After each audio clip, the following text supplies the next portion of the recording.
All right, today we're jumping into this absolutely brilliant short story by Kalki called The Tiger King.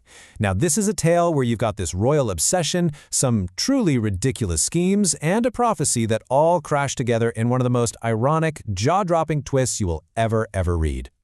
Yeah, so the whole story really boils down to this one kind of baffling question.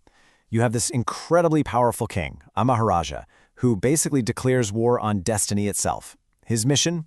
To hunt down every single tiger he can find.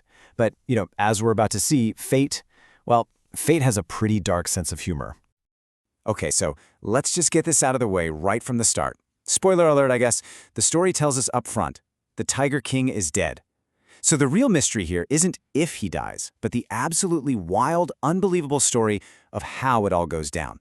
And honestly, knowing the ending just makes the journey to get there that much more incredible. So to really wrap our heads around this strange tale, we've got to go all the way back to the beginning, back to a prophecy that was made the very moment this king was born. You see, the court astrologers, they were super clear about this. The prince, he'd be a great warrior, a total champion of champions. But, and it's a big but, he was born in the hour of the bull. And since the bull and the tiger are enemies, well, his death would come from a tiger. Seems like a pretty straightforward prediction, right? Except what happens next is, well, it's anything but straightforward. So get this. Upon hearing this prophecy, the 10-day-old baby speaks. I mean, can you just picture the shock in that room? This little infant doesn't just gurgle or cry. He asks actual, intelligent questions and straight up challenges the guys who made the prediction. And boom, this is his defiant comeback. From his own crib, mind you, the future king growls out these incredible words, basically setting the stage for a lifelong war against his own fate. And that defiance he had as a baby, well, it doesn't go away. It hardens into his one and only purpose in life. We're not just talking about a quest here. This thing becomes a totally all-consuming royal obsession. The second he's old enough to rule, the Maharaja makes this massive vow. Forget about running the kingdom, forget about taxes, roads, any of that stuff. Forget his own people. Literally nothing else matters until he has personally killed 100 tigers. That's it. And you can really see the clash of ideas right here.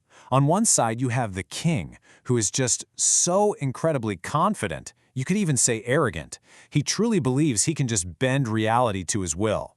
But then you've got the astrologer, who keeps giving this nagging warning. Hey, you can kill 99 tigers, but that 100th one, that's the one you've got to be really careful with. So for a while, the king's plan is working like a charm. Actually, it's working a little too well.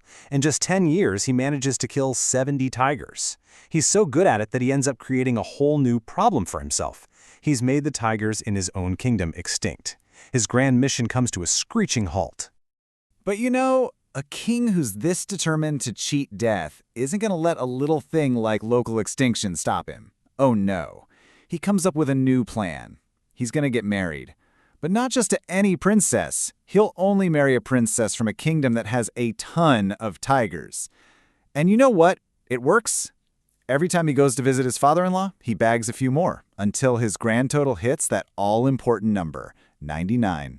He's just one single tiger away. Okay, so this is where the story really shifts gears. It goes from being this kind of quirky personal obsession to something way more desperate and dangerous. The hunt for that one final tiger starts to put his entire kingdom in jeopardy. The king's anxiety just boils over into pure rage. He completely refuses to leave the forest until that 100th tiger is found. And his temper is just out of control. He starts firing his officers left and right. He even threatens to double the land tax on his own people, all out of pure frustration. His personal quest, it's now become a public menace.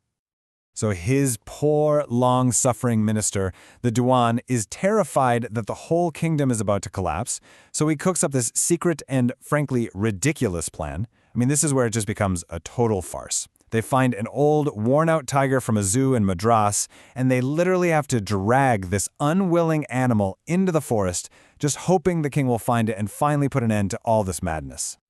And amazingly, the Diwan's completely bonkers plan seems to work. But the climax of the story is not at all what you think it is.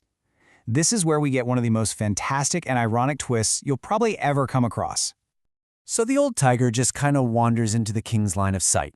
The king takes careful aim, he fires, and the tiger just collapses. He is completely overcome with joy. He declares his vow fulfilled, his victory over fate complete, and he heads back to the palace, a total hero in his own mind. But here is the big, crucial twist. The king? He missed. The bullet just whizzed right past the tiger, and the old thing just fainted from the shock of the sound.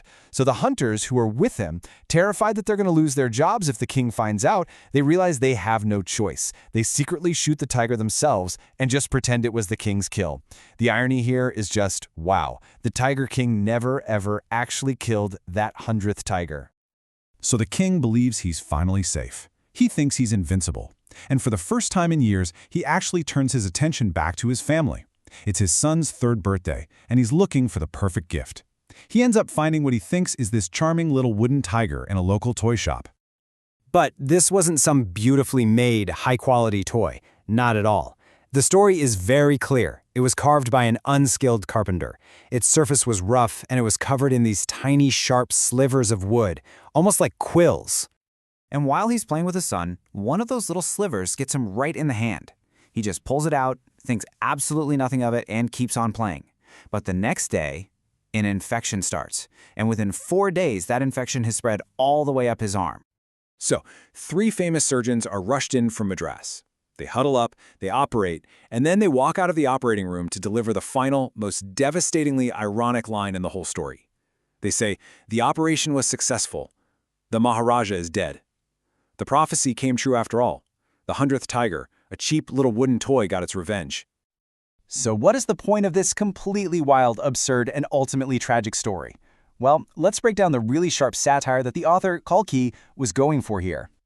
Okay, so at its heart, this is a biting satire about the arrogance of people in power, people who think they're above things like fate and consequences. It's totally mocking the king's pride, or hubris. It's also a pretty clear commentary on how carelessly we can destroy nature for our own selfish goals. And of course, it's the ultimate lesson that you just can't outsmart destiny, especially when destiny has a wicked sense of irony. And that really leaves us with this final big thought. The Tiger King's obsession, it destroyed his kingdom's wildlife, it nearly bankrupted his state, and it totally terrorized his people. And for what? For his own ego. It really forces us to ask a question that's just as important today as it was back then. When leaders put their own personal vanity ahead of their duty to the public, who is it that really pays the price?